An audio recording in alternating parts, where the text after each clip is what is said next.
if people were putting bets on based on my predictions for the Premier League, they'd be absolutely screaming down the cameras at me now, because the predictions that I had for this weekend were again way out. I just cannot judge this Premier League at the moment. It's fantastic because it's thrown up some very, very strange results. And certainly after 6 games, the table does not look how people expected it. But let's have a look at the results and check off my predictions and see how wrong I was. This is the Toon Review, Premier League.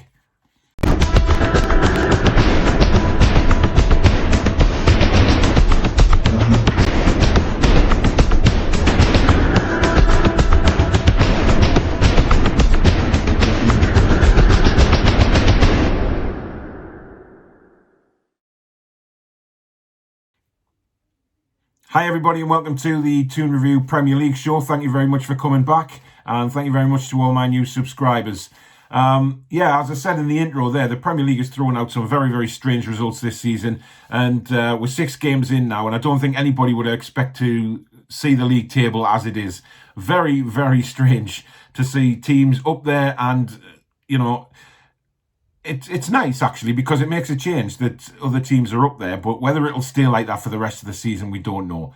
But anyway, let's start off at Friday night at Villa Park. It was Aston Villa against Leeds United, and I went for a 2-2 draw in this game, and I couldn't have been more wrong. Leeds performed absolutely brilliantly. Excellent performance, thoroughly deserved the 3 points, and it's so nice to see a real attacking team, and Bielsa's got them playing lovely football. Fantastic for the neutral to watch. You know when you're going to watch Leeds United, there's going to be goals, there's going to be action. And I think Villa will be a little bit disappointed because they've started the season really well as well. And would have come into that game thinking, right, it's a chance to get 3 points and really stabilise this season. However, it didn't turn out like that for Villa. Leeds played some lovely football and ended up winning the game 3-0. So credit to them, and they can only go on leaps and bounds this season. I predict Leeds will finish in the top 10. Under Bielsa, they play some lovely stuff. Yes, they will concede a few goals, probably against the better teams. However, the Leeds fans must be on cloud 9 at the moment because it's superb to watch. You know you're going to get goals either way, against you or for you. But this mentality that Bielsa has is, we go forward, we try and win the game. And that's fantastic for me. It's lovely to watch. Villa, on the other hand, well, they'll bounce back, I'm sure. I mean, it's a one-off defeat. They've started the season really well, and I'm sure they'll learn from that defeat and come back stronger. We move on to the next game, which was West Ham against Manchester City. Now, I predicted a 3-2 win for Manchester City here. I just thought they would be a little bit too strong for West Ham, but again, West Ham have proved me wrong. Excellent performance, thoroughly deserved to come away with a point. Manchester City, I don't think are firing on all cylinders. Like I've said in previous videos, I think there's something not quite right at Manchester City at the moment. Whether Guardiola's looking at the Champions League more than the Premier League at the moment this season is interesting to see. But as for West Ham, they are building and really well. Moyes has done a fantastic job turning that around after the first defeat of the season on the first day. They have only looked stronger since then, and it's credit to Moyes and credit to the players. So West Ham United are a force this season, undoubtedly. They've had some great results, and I think they'll build on this one and get a lot of confidence from it. Man City, just hit and miss at the moment, aren't they? I don't know what's quite wrong down there, but again, they've had some injuries, and I don't think Guardiola knows his best 11 at the moment with all the injuries he's had. But we'll see how they turn out in the next couple of weeks. Moving on, Fulham against Palace. I predicted a 1-1 draw for this game, but again, Palace proved me wrong. They're a very hit-and-miss team this season. And Fulham would have been really confident going into the game after getting appointed Bramall Lane in the last match out. It didn't materialise for them. It was a big opportunity for them to get 3 points, but Palace played well and came away with a 2-1 victory, which will it stabilise them this season? I have a feeling they're going to be mid-table, Palace. One of these teams in a few weeks they'll play really well, and then the next few they won't. Again, Roy Hodgson is doing a very decent job there, given the funds that he's had. And again, we'll see how they do throughout the course of the next few weeks. But it finished 2-1 to Crystal Palace. Man United, Chelsea. Now, a lot of people said this was going to be the game of the weekend, and I think, me included, I thought it would be a very, very good game. Manchester United after beating Newcastle and Paris Saint-Germain, would come into this game with bags of confidence and looking to score more goals. Chelsea had 2 draws in their previous 2 games in the Champions League and Premier League. Needed to shut up shop. There's no doubt about that. I think Lampard was a bit disappointed with the 3 goals that they conceded against Southampton, and rightly so. I think with regards to getting a result there, I think Lampard would have been more happy with the draw than Solskjaer was. You could tell both teams didn't want to lose the game. Chelsea set out, from the off, had a lot of possession, but didn't really hurt Manchester United. Cavani did make an appearance for Manchester United in the second half. Very nearly scored with his first touch of the game. A free kick came in, a lovely little flick at the near post, and that could have been 1-0. But it didn't turn out like that. It just blended out into a bit of a stalemate, really. And I think Lampard will be the happier just to get a point on the board and build on from there. But my prediction, was 2-2. I thought there would have been goals, but I was very wrong. But I did predict a draw, so that's a plus point at last. 0-0 at Old Trafford. Next is Liverpool Sheffield United at Anfield. Now, I predicted a 3-0 win, I think, for Liverpool. Yes, I did. It didn't turn out that way. Sheffield United scored first and made Liverpool really work for this win.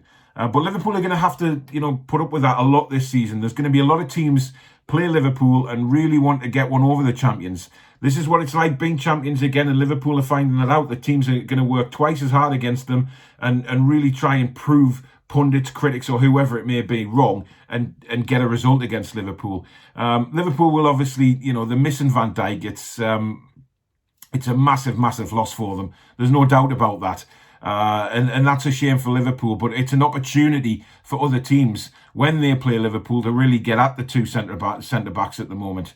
Now, whether obviously Liverpool will improve their squad in January, Conor Coady's been mentioned from Wolves. I think that would be a fantastic buy for them. I really like Conor Coady, great player, and would stabilise that defence, no doubt. But until then, Liverpool are going to find it very difficult. They're going to find teams will try and rough them up at the back and shut up shop at the other end. But unfortunately for Sheffield United, Liverpool were just too strong for them and overcame them by winning the game 2-1. Next is Southampton against Everton. Now, I predicted here a 1-1 draw. Again, I thought Everton, the way they've started the season, would be a strong outfit for Southampton to take on. But Southampton have shown some fantastic form in the last few games. And that proved again to be the point in this game. Southampton coming out 2-0 winners. Could have been more. They played very, very well. I think Southampton are up to 6th in the table now, or round about there. Their fans have got to be delighted. Again, they started off the season a bit shaky, but as the weeks have passed on and more games are being played, they're starting to blend, they're starting to come together, and it's looking really good. They've got a good strike force in Adams and Ings, and I think the whole team combines well. They play as a team, and it's shown. Everton, on the other hand, first defeat of the season. I don't think they should really take this too badly. Obviously, Everton will lose games this season, but the start they've had under Ancelotti, the way they play, I think they'll be comfortably fine in the top 8 this season. I really, really like the way Everton play. Some of the signings he's brought in, Calvert-Lewin up front, obviously, he's been at Everton a while now and he's really starting to score the goals. So I think they'll come good again. It's a one-off defeat, but they will build from that, I'm sure. Next, we have Wolves against my team, Newcastle United. Now, if you haven't seen my video on that match review, please do go and watch it. Newcastle United, for me, are the most boring team to watch in the Premier League this season. And that kills me as a Newcastle fan saying that. But we are. Even the Wolves players after the game said it was very difficult for them because they're not used to playing against a team who just doesn't want to win the game. And that's the way Newcastle play at the moment. They just stick the 10 men behind the ball, try and catch people on the break, and just destroying the confidence of the attacking players. Wolves had a lot of possession, didn't really hurt Newcastle. Throughout the game, Darlow made a couple of saves from long shots, but there wasn't really any clear-cut chances. Wolves took the lead through a fantastic strike from Jimenez. Darlow got a hand on it, but not enough. And then you're thinking that game's over. Newcastle didn't look like getting an equaliser, but they did with a free kick from Jacob Murphy, curled into the bottom corner, saw a gap, went for it and scored. Wolves will be very, very disappointed because Newcastle were there for the taking, the way they set up, the way they play. And, I think Nuno will be very disappointed he didn't get 3 points in that game. He did put credit to Newcastle and say, well done for the way they set up, but really, he'd be really, really gutted that they didn't create enough chances to win the game. But it finished 1-1 at Molineux. I did go for 2-1 win to Wolves, which broke my heart having to predict against Newcastle, but it's just the way they play. But it finished 1-1 at Molineux. Next, we've got Arsenal against Leicester. Now, Leicester City are without doubt the strangest team this season in the Premier League. You just cannot predict their results. Arsenal pretty much on top the whole first half. Had some chances, didn't put them away. And again, it's one of these cliches that if you don't take your chances, you don't win football matches. And this happened again to Arsenal. And their supporters will be pretty fed up, I think, waking up this morning. That they haven't been able to break Leicester down. And, Leicester started Vardy on the bench and Iheanacho. They didn't really have an out-and-out striker to start the game. Barnes played up front, or sort of in a number 10 role, not directly a striker. And I think Arsenal will be really, really upset that they lost that game. Lovely header from Vardy to win the game, beautiful cross in, and Vardy's not going to miss from 6 yards out with a header, is he? So he continues his fantastic scoring run. But for the Arsenal, what do they do? I like Nketiah, I like Aubameyang. I think Lacazette struggled yesterday. His touch was terrible sometimes. But again, Arsenal, I think, will be fine. They will improve again. Arteta is a fantastic manager, knows what he wants, and I think will get what he wants. So it finished 1-0 to Leicester. I predicted 2-0 Arsenal. So again, way out.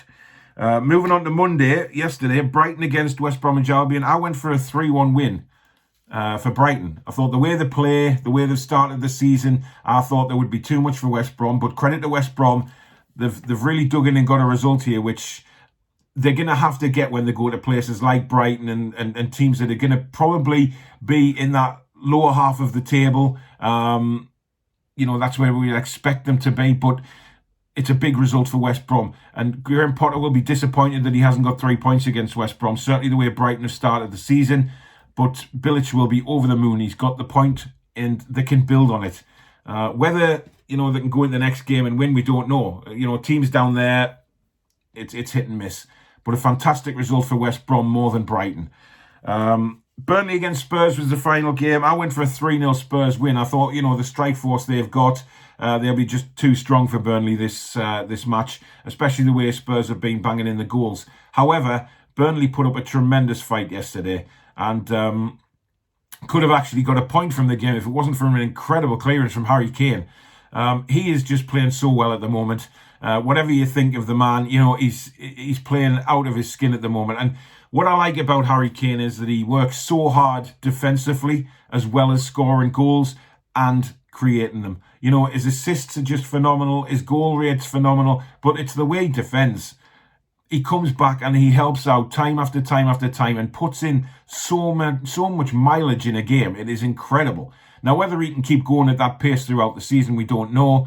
From an England point of view, we got the European Championships coming up after this season. Will he be fighting fit for that? The way he puts himself about the pitch is incredible. But that's what you want to see from a captain. Leadership, passion, and wanting to win a game and doing anything that he possibly can to win that game. I.e. getting back into defence, moving forward, creating chances. He's a fantastic passer of the ball. So I think a lot of young people who are coming into the game will study Harry Kane and think that's the kind of player I want to be. So well done to Spurs. They came away with a 1-0 win. They got the 3 points. Burnley, I think, will be a little bit disappointed they didn't get anything from the game because I think they actually deserved at least a point in that one. But again, the Premier League can be a right bugger at times and it can hurt you. Whether you play well and you lose, and it's a sickening feeling. Burnley have got a lot of work to do this season now. Another defeat. I think they're actually bottom of the table, Burnley. Fulham are, sorry. Burnley are 18th, and they've got a lot of work to do to get out of the situation that they're in. I don't think Burnley will go down. I think they've got too many good players for that, and obviously a manager like Sean Dyche will not let that happen. So it'd be interesting to see. But The league table is strange. I mean, I said in the last Premier League video that the league table doesn't really start looking interesting until about 10, 12 games into the season. However, it's very different this season after 6 games. I mean, I've got the top 6 here are Everton, Liverpool, Villa, Leicester City, Spurs, and then 6th place Leeds. That's back to the old days of football, that, and, seeing some of them teams in the top 6. But like I said earlier, it's great to see, teams that you wouldn't expect to be up there this season are. And the likes of Manchester United, Manchester City, Chelsea, they're nowhere near, they're nowhere near the top 6. And it's incredible. At the bottom, I think 17th, you've got West Bromwich Albion, you've got 18th Burnley, 19th is Sheffield United, and 20th is Fulham. I think those 4 teams may well be the 4 that fight the relegation this season. I'm not taking away anything from Newcastle. I think Newcastle, the way they're playing, may be down there. Obviously, there's going to be a lot of chops and changes throughout the season. We know that. But at the moment, if you're a manager of those teams in the bottom 4, you're looking at it and thinking, this is going to be a long, hard slog. Certainly for the likes of Fulham. I think Sheffield United will probably get out of there. They've got the players and manager to do that.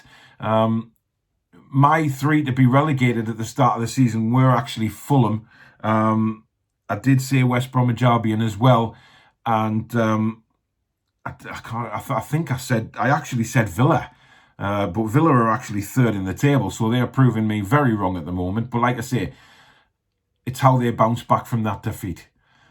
So very interesting weekend again in the Premier League. And, my predictions just go to show how hard it is to predict any kind of results in the league this season.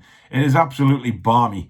But great to see. It's nice to see teams beating each other and no team is out and out running away with it already. And you just don't know what to expect from one match to another. And I think that's the beauty of the Premier League this season. So anyway, that's my review of the weekend. It's all gone, done and dusted now, and we build up for another weekend of Premier League football at this coming weekend. And obviously I'll be doing my prediction show again probably on Thursday this week. If you're new to the channel, thank you very much for tuning in. If you haven't already subscribed, please do so. Hit the notification bell and it will let you know when I do upload the next video. Thank you very much to everyone that has subscribed. And I hope you're staying safe out there, enjoying the football. But until then, take care. Be strong. Be